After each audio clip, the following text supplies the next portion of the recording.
Bine v-am găsit, dragilor! Astăzi am pentru voi două rețete de gogoșari în oțet. Ambele produc murături aromate și crocante, dar nu chiar la fel. Voi alegeți rețeta care vi se potrivește cel mai bine.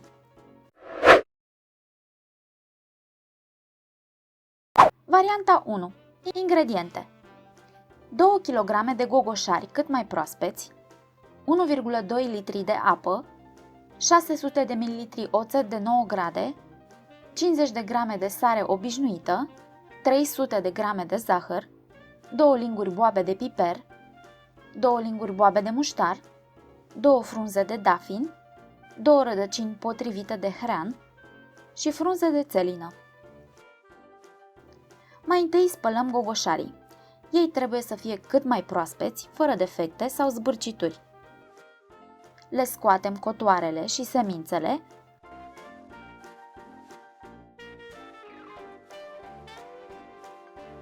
apoi îi tăiem sferturi. Tăiem și rădăcina de hrean în bețișoare subțiri și scurte.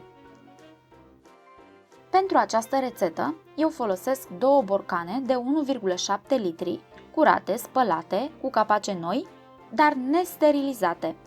Puteți utiliza însă borcane cât de mari sau cât de mici doriți, nu are nicio importanță. Puteți pune într-un singur borcan mare, spre exemplu. Așezați câteva frunze de țelină pe fundul borcanului, apoi aranjați gogoșarii cât mai înghesuiți, pentru că se vor mai lăsa ulterior. Printre ei, intercalați și bețișoare de hrean. Mai puneți și frunzulița de dafin și încă câteva frunze de țelină. La sfârșit, adăugați o lingură de piper boabe și o lingură de muștar boabe. În cele 2 borcane trebuie să intre aproape toți gogoșarii. Puneți apa și oțetul într-un vas de inox. Avem aici 2 părți de apă și una de oțet de 9 grade. Astfel, gogoșarii nu vor fermenta niciodată, chiar dacă ați început să consumați dintr-un borcan. Dacă diluați mai mult cantitatea de oțet, atunci gogoșarii vor fermenta. Zahărul are rolul de a tăia din acreala oțetului. Dacă diminuați cantitatea de zahăr, gogoșarii vor părea mult prea acizi la gust.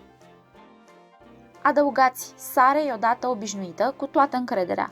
Vă garantez că nu va înmuia murăturile. Am testat de multe ori și cu sare iodată și cu neiodată și nu este nicio diferență. Aduceți lichidul la fierbere. Umpleți borcanele cu el până la refuz. În principiu, ar trebui să mai rămână lichid. Eu întotdeauna calculez să fie puțin mai mult pentru orice eventualitate. Înfiletați capacele și puneți în cămară. Asta este tot. Rețeta aceasta este perfectă dacă nu aveți prea mult spațiu în cămară, pentru că se pot folosi borcane mai mari, nu fermentează chiar dacă ați deschis borcanul și nu trebuie să țineți borcanul început în frigider. Dezavantajul este că murăturile sunt ceva mai acre și nu oricine poate tolera această concentrație de oțet. De aceea, m-am gândit să vă dau și următoarea rețetă. Ingrediente: 2 kg de gogoșari proaspeți, spălați, curățați și tăiați sferturi, 330 de ml oțet de 9 grade, 300 de grame de zahăr, 50 de grame de sare obișnuită și condimentele prezentate și la prima rețetă. Această rețetă este cum nu se poate mai simplă. Peste gogoșari adăugați zahărul și sarea. Eu le-am combinat și le-am pus împreună. Apoi adăugați oțetul. Amestecați bine și lăsați într-un loc răcoros timp de 24 de ore. În acest răstimp, mai amestecați în ei de 2-3 ori. La finalul celor 24 de ore, zahărul și sarea vor fi extras majoritatea sucurilor din gogoșari, iar ei vor arăta așa. Îi scoatem din zeama lor și apoi îi aranjăm în borcane, așa cum v-am arătat mai devreme.